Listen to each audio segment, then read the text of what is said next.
يا صباح الخير، يصبحكم الله بأنوار النبي. بما أنه هالفيديو صورته من الصبح بكير الساعة 8 الصبح بعد ما وصلت ميرا على الروضة.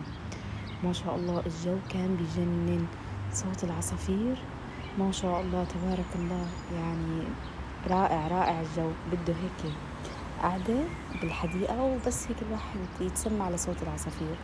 بس المشكلة إني كنت تعبانة ونعسانة وصايمة يعني، فلازم نرجع على البيت نعمل شوي لحتى أقدر أقوم كفي شغل.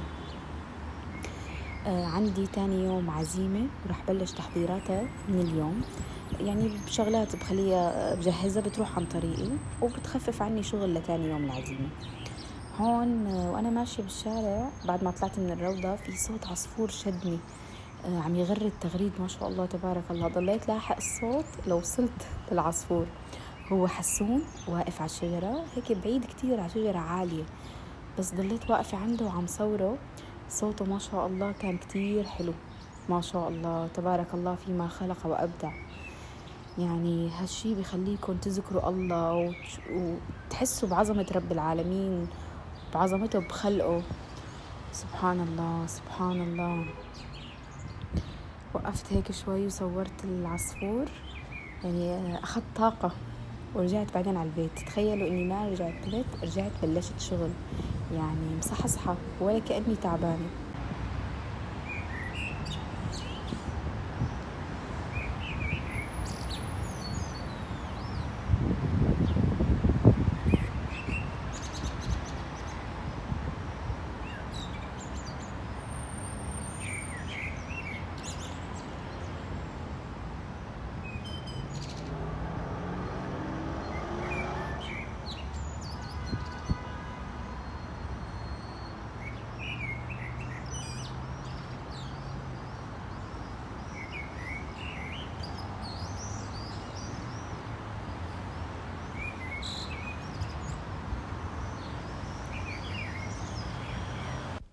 أول ما رجعت على البيت جهزت حشوة يالنجي. بدي أعمل يالنجي. أنا العزيمة هاي لرفقاتي، توديع على رفيقتنا بدها تسافر، فحبيت يكون الإفطار عندي بالبيت. ورفيقتي بنتها كتير بتحب اليالنجي اللي أنا بحضره، فقلت بعمل تشكيلة مع الأكل على الإفطار يالنجي، منه كمقبلات ومنه شان فرحها. فأول شي حضرت حشوة اليالنجي. هلا أنا سبق من قبل عاملة فيديو عن اليالنجي موجود بالقناة، رح أحط لكم رابط تحضير اليالنجي تحت الفيديو. حضرت الحشوة ولفيت الورق. هذا كله الصبح بعد ما رجعت من توصيل الأولاد، وضليت عم بشتغل يعني حتى لبعد ما إجوا الأولاد من المدرسة.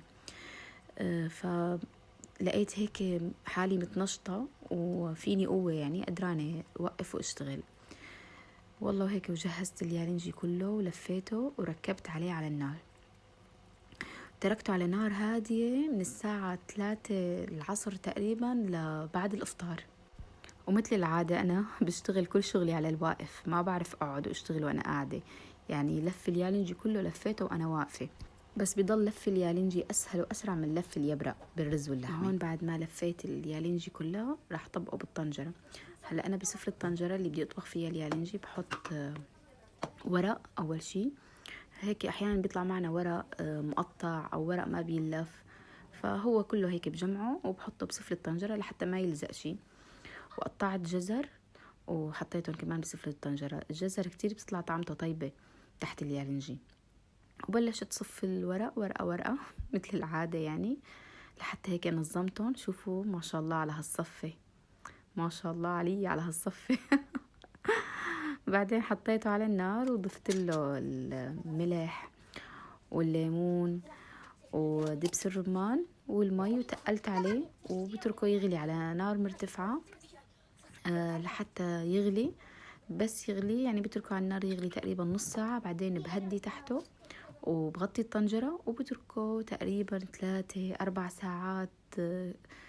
يعني كتير كل ما طول بيكون أطيب، بالورق بيطلع دايب أكتر. بعد ما بسويه يعني على الأخير بيكون استوى، ما بصفي المي منه، بترك ميته فيه وبتركه يبرد تماما. المي بتخليه من جوا يضل طري، يعني لما بتتركوه يبرد بيشرب من المي وبيضل طري من جوا. وهون رح بلش حضر للإفطار اليوم، بما إنه عندي شغل وعم جهز للعزيمة تاني يوم وما بدي أعمل طبخ شي يضل ويزيد منه. فقلت لحالي بعمل للأولاد بيتزا بما إنه طالبينها هن يعني على طلبهم وبيحبوها. فبلشت تحضير صلصة البيتزا أو الصوص تبع البيتزا. حطيت على النار زيت زيتون، وضفت بصل مقطع ناعم وثوم مفروم، رشة ملح. بعدين بضيف عليه بندورة مفرومة أو مقطعة بدون قشرة يعني مقشرة. أنا هون عندي هدول قطارميز بندورة أنا اللي كابستن للمونة، هن ناعم يعني بس أنا بدي أرجع أطحنهم. ضفت رشة سكر مشان تعادل الحموضة. بعد ما يغلوا ويتعقدوا بطحنهم بالبلندر كلها سوا لحتى البصل والثوم ينطحن معهم. هيك بتكون صلصة البيتزا جاهزة. وهيك كتاتش أخير لصلصة البيتزا بيعطيها طعم كتير طيبة هو الأوريجانو. بحط رشة أوريجانو وبتركها تبرد تماما قبل ما استخدمها على العجين. شوفوا لي هالنفخة ولا هالعجينة، بتشهي.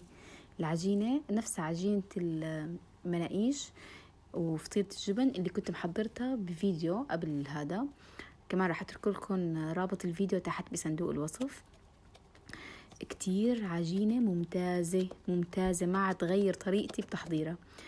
روعة العجينة عم تطلع. الطراوة بتشهي وطعمة العجين كتير طيبة. فردت العجين بالصواني طبعا بعد ما اختمر. بفرده بالصواني، كمان ما بفرده سميك يعني بخليه رقيق شوي، وبتركه بالصواني يختمر له كمان شي نص ساعة قبل ما أضيف عليه الصلصة.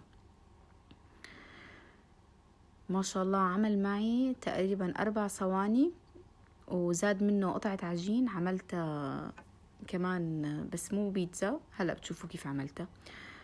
بعد ما اختمر العجين بالصواني شوفوا كيف بالصواني منفوخ صار بقلبه هوا. منظره ما أحلاه. هلأ بوزع عليه هيك صلصة البيتزا، بس ما بوصل كتير للأطراف مشان ما تحترق عند الأطراف. وبوزع عليها الجبن المبشور.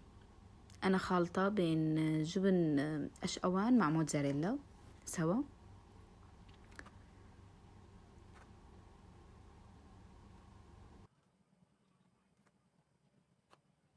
وبالنسبة لخبز المعجنات لحتى تحصلوا على نتيجة ممتازة لازم تكونوا محمين الفرن قبل ما تدخلوا العجين أو المعجنات اللي انتم حاضرينها على الفرن.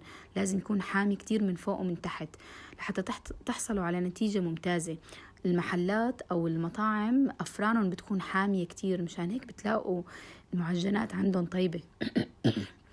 هيك بعد ما خبزت أول صينية ما شاء الله يعني منظرها بشهي. شوفوا الطراوة.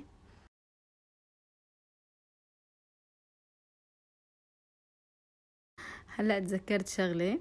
في مرة حدا كتب لي تعليق تحت فيديو، كتب لي إنه كنستك تغيرت أكتر من مرة بالفيديو. فهلأ بيطلع لي حدا بيكتب لي هيك. طبعا إجباري يعني إذا تتغير يعني بكون طرطشت حالي أو وسخت حالي، فإجباري بدي غير.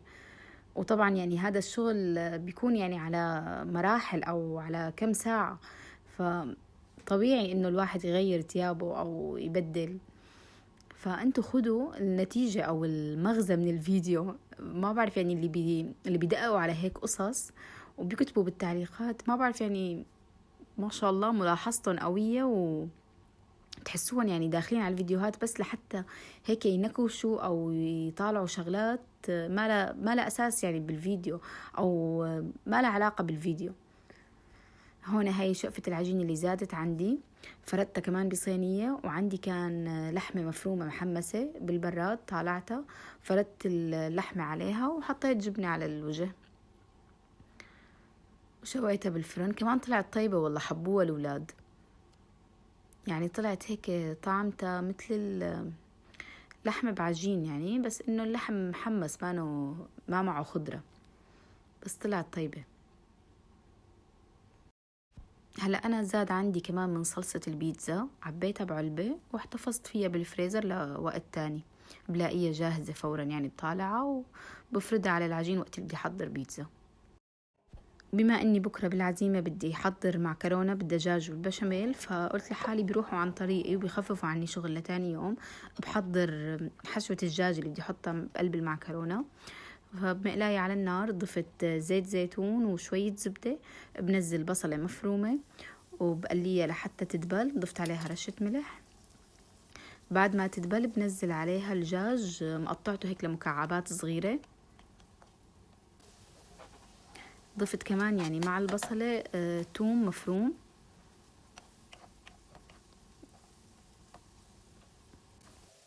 بعد ما بضيف الدجاج بحمسه لحتى يستوي، وبعد ما يستوي بضيف عليه ملح وفلفل أسود.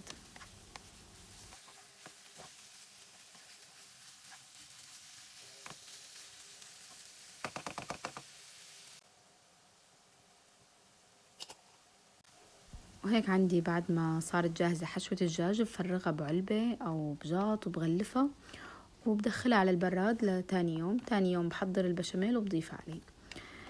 هلأ كمان بالنسبة للمعكرونة بالبشاميل بدي جبنة على الوجه، فببرش الجبنة من اليوم وبتروح عن طريقي. هاي الشغلات كلها بتخفف عليكم تعب ومجهود إذا كان عندكم شغل كتير. فدائما لما بيكون في عندكم عزايم، التحضير المسبق للعزيمة كتير بخفف عنكم. لا تتركوا الشغل كله لنهار العزيمة، لأنه راح تتعبوا وتتوتروا وتحسوا حالكم ما تقدروا تلحقوا. فإذا كنتوا بدكم تحضروا أصناف كتير، حاولوا إنكم تجهزوا شغلات تخفف عنكم لتاني يوم.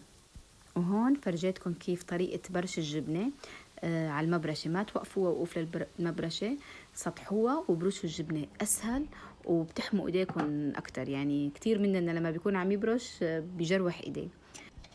وهون عندي اليالنجي بالليل هو استوى بعد الإفطار. غطيته وتركته لحتى يبرد تماما بمرقته، ما فضيت المرقة عنه. بس قلت لدوقه يعني قبل ما نصوم لليوم الثاني، لدوقه لشوف إذا حموضته وملحه تمام. فكانوا ممتازين، مو بس تمام يعني، الحمد لله رب العالمين. رغم إنه أنا الطبخ كله بوقت الصيام، بس سبحان الله البني آدم إيده بتاخد على الطبخ، فبصير بالنظر يعرف عيارات الطبخة بالنسبة للملح للحمض. لله الحمد لله رب العالمين. يعني طلع تمام، حموضته وملحه ممتازين وطعمته كتير طيبة، والورق دايب دايب كتير طيب. وآخر شي هيك بالسهرة بعد هالتعب طول النهار، قررت إني هيك أعمل ركوة قهوة وأقعد ريح شوي. وهيك بكون وصلت معكم لنهاية الفيديو. بالفيديو الجاي إن شاء الله رح شارك معكم تحضير الإفطار وعزيمتي. بتمنى يكون عجبكم الفيديو واستمتعتوا معي. ما تنسوني من اللايك، وإذا كنتوا أول مرة بتشوفوني أنا ريهام، اشتركوا بالقناة وفعلوا زر التنبيهات ليوصلكم جديد القناة. شكرا كتير لمتابعتكم.